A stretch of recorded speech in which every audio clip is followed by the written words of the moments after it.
here we are at the hub of it where all the magic happens. This is my workstation. Sometimes I have it here. Sometimes I keep it in the middle of the studio and walk all around it. Last couple months I've had it here. The table itself was made out of shelves, those cubby shelves. Those are 6 cubby shelves. Right now, the way it's standing, I used 3 of them. So 1 here, 1 on the other side, and then 1 6 cubby ones in front of it. But before I pushed that in front of it, I stuck a whole bunch of extra stuff in it, in between it, because there's a lot of room in there. And then I put a 6 by 4 foot board on top of that and covered it with a tablecloth. And then what I usually do, and I have it right there, so you may be wondering why I have these here. Actually, this should be fine. I have these pans, cardboard pans. Okay, honey, don't be scared. So what I do, so these cardboard pan. Okay, I'll keep it at the wide pan.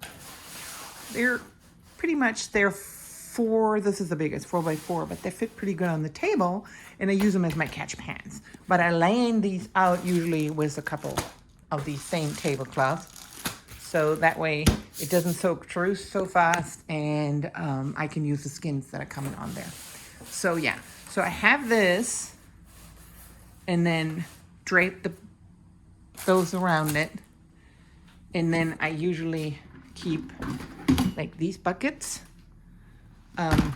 You're wondering why all this trash in there, but it's not really trash, but it's just paper towels that are still usable, but I either just washed off something, dried off something, and I let them dry, and then I put them in here so I can use this to catch some other stuff. And then I have usually a couple extra buckets, one with water filled in it and one dry, if I need to just dump something instead of having to run over to the kitchen sink. So I like keeping these by, sometimes they're on the floor.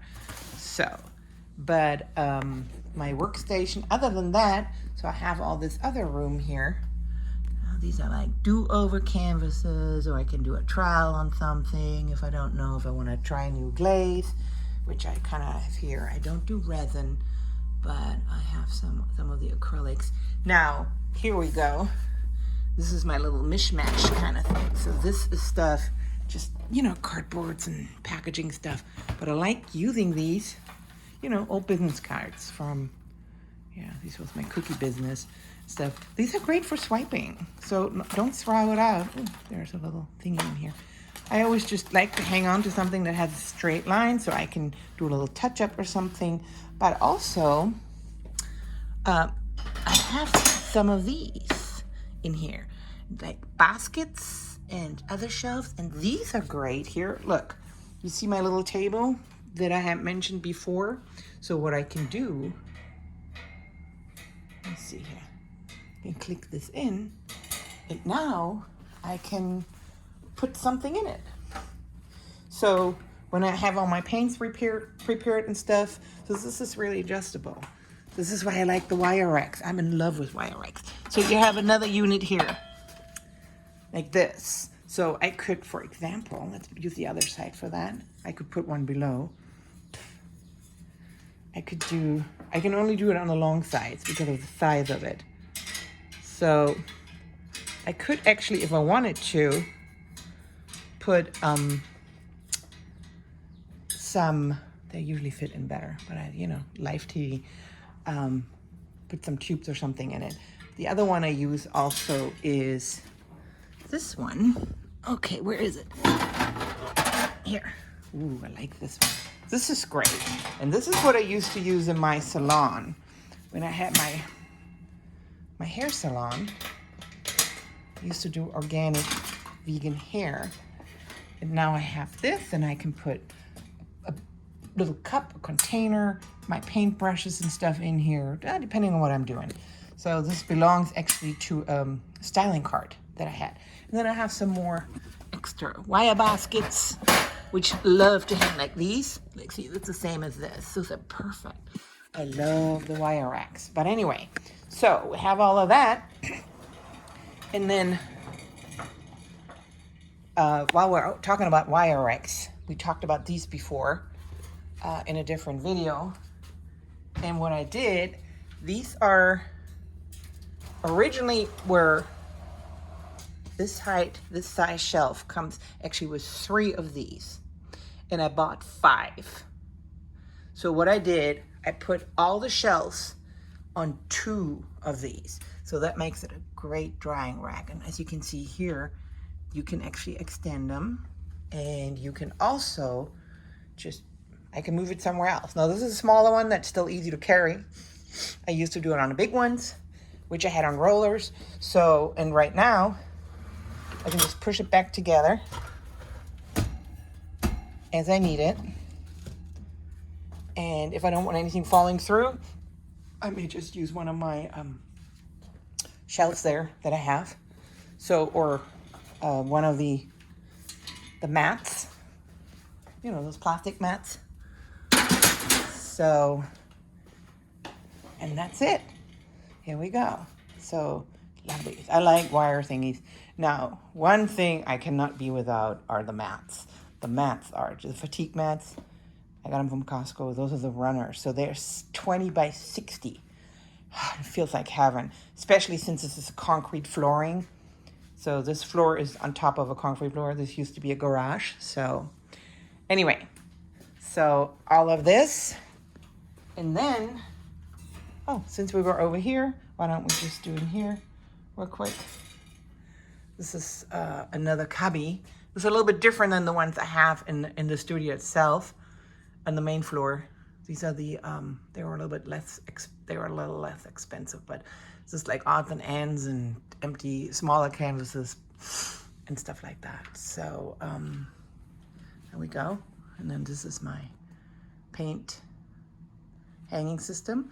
And this is, remember when I was talking about these? I made the big shelves.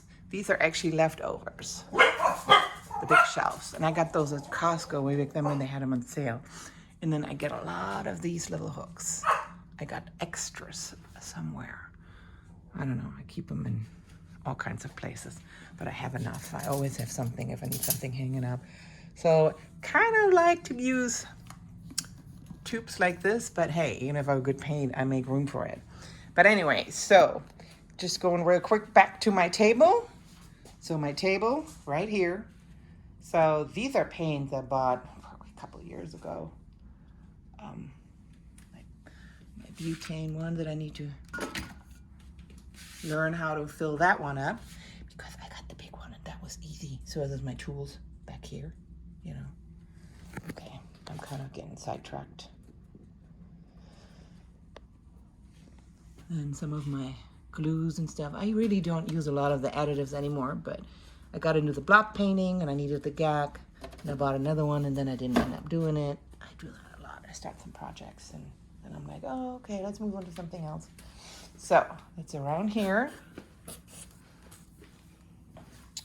There's more here. So I have like more canvases here and empty containers.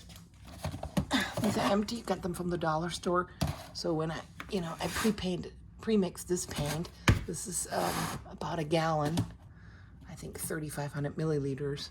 So I like to have here some more of that water. Yeah, I got a couple more of these. This is distilled water, and this is filtered water. Yeah, the distilled water I had bought a while back. And I got my little hanging baskets around here. My little hanging baskets are, you know, just odds and ends, chopsticks from takeouts and deliveries. And then you see these are actually part of this, you know, so I like saving the pumps and stuff and paintbrushes. I just have them hanging here because I haven't really found a place for it. So some more paint. Okay, so always a box of tiles, because you never know. There's actually some photography in there that I've dabbled around into. Got my last stash of my acrylic paints. I need to order some white. There's some more stuff over there. Yes, I do have some glue and some Fultrell, but I don't really use them. I bought it, and I actually recently bought a new bottle because I'm seeing all these videos, and I still haven't gotten around it, but I haven't done much anyway. So yeah, so this is my workstation, which I love because I can do a lot of stuff on it. And I'd like to keep my surfaces here all around. Try to keep them clear so I can put some stuff to dry, but oh, geez, it is difficult. So, but everything is made to be adjustable so I can work with this really well. Anyway, so this is my table. Say bye, guys. Bye.